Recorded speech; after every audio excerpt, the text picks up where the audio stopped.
So you played chess, right? And you've probably hit that wall. You know the one. You play some games, you solve a few puzzles, but your rating just doesn't move.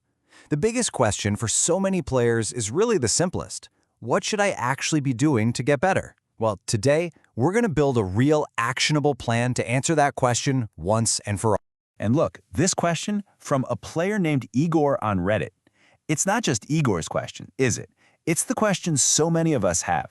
It's not about lacking the desire to improve, it's about not having a clear direction. A player with a specific amount of time, a specific rating, and a simple need for a schedule. This is the exact problem we are going to solve.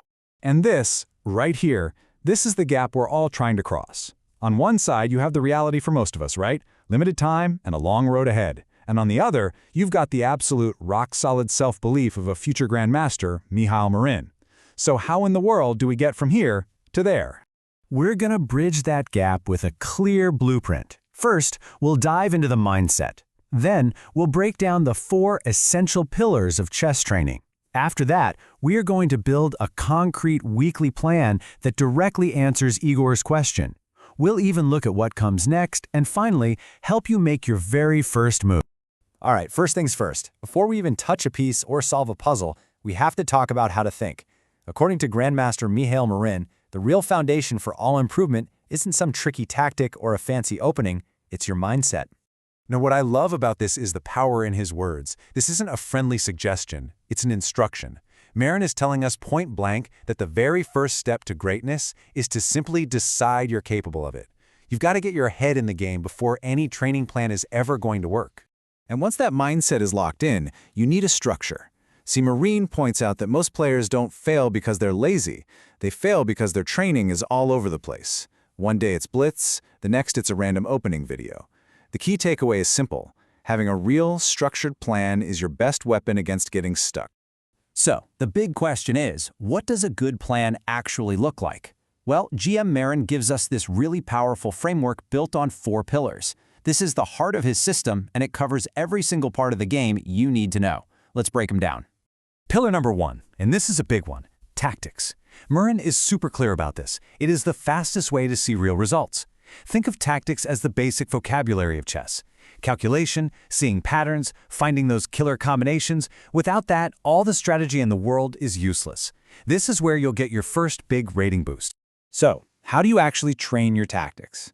Well, Marin says you got to do it daily, at least 30 minutes, non-negotiable. But, and this is a huge but, it's not about mindlessly solving random puzzles. You need to connect those tactics to your strategic goals. Don't shy away from messy, complicated positions, and be honest with your calculations. If a line doesn't work, it doesn't work. All right, on to pillar number 2, openings. And this is where it gets personal. Marin's biggest piece of advice here is all about your style. Are you a tactical maniac who loves to attack? Or are you a calm, positional player? Choosing an opening that feels unnatural to you will, just as he says, only lead to frustration. And when it comes to finding that perfect opening, you've kind of got 2 schools of thought. There's the art approach, which GM Marin describes so beautifully. It's a feeling, like falling in love with an idea. But today, we also have the science approach. Thanks to tools like databases, you can scientifically figure out what actually works and build your repertoire on cold, hard data. And man, this scientific approach is just so powerful. Chessify lays out a super clear process. You decide what you want to play, you search for games from top players, and you analyze the most important positions with an engine. But here's the crucial part. You then have to go out and play it, test it, see where you go wrong, and analyze your own games. It's this constant cycle of learning, playing, and fixing. Okay, let's talk about pillar 3, the middle game. Marin calls this the most important training for long-term growth. And it makes sense, right? The opening gets you to a decent position, but the middle game, that's where games are won and lost. It's all about making your pieces dance together. Okay, now take a look at this position. This gets right to the heart of what strategy is all about. There's this fantastic concept from GM Wojciech Miranda's work called the principle of the weakest piece. The idea is that in any position, one of your pieces is kind of slacking off. Here, for example, White's knight on h4 is just awkward. A really strong player is constantly asking themselves, which of my pieces is the worst, and how can I make it better? That one question can unlock your entire plan. And that brings us to our final pillar, Number 4, the end game.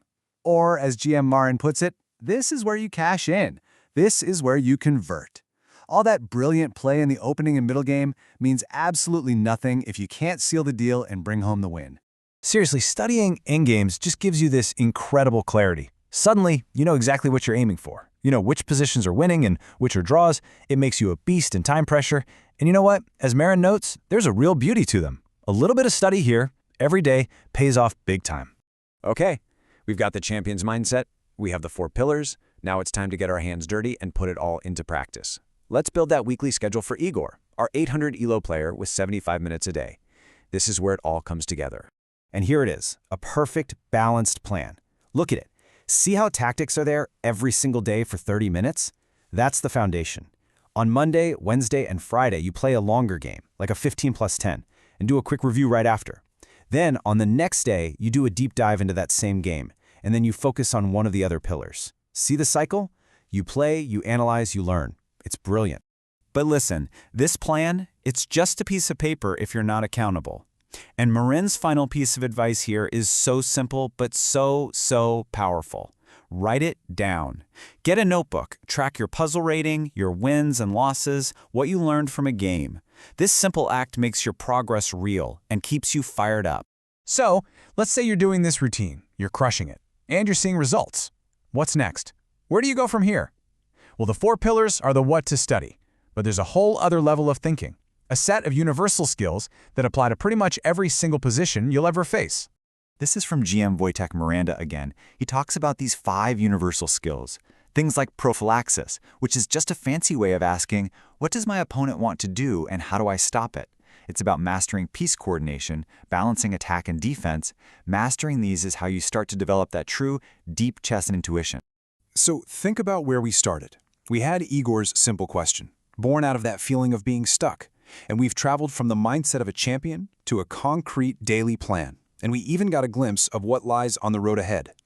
You literally have the complete blueprint for chess improvement right now. You've got the mindset, the structure, and the practical weekly schedule. And the secret ingredient? Well, it isn't a secret at all. It's consistency. And it's having that burning desire to be great. You have the plan. You know what to do today, tomorrow, and the day after that. The board is set, the clock is started. So the only question left to ask is, what's your first move?